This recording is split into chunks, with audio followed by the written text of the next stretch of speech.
செங்கல்பட்டு மாவட்டம் மதுராந்தகத்தில் முன்னாள் எம்எல்ஏ மரகதம் குமரவேல் தலைமையில் அதிமுக உள்ளிட்ட பல்வேறு கட்சிகளைச் சேர்ந்த ஆயிரக்கணக்கானோர் தமிழக வெற்றிக் கழகத்தில் இணையும் பிரம்மாண்ட விழா நடைபெற்று வருகிறது.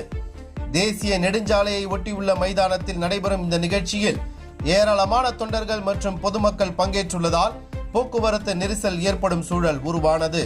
இதையடுத்து சென்னை திருச்சி தேசிய நெடுஞ்சாலையில் செல்லும் கனரக வாகனங்கள் சிங்கப்பெருமாள் கோவில் பகுதியில் இருந்து காஞ்சிபுரம் வழியாக திண்டிவனம் திருச்சி புறவழி சாலைக்கு மாற்றிவிடப்பட்டன.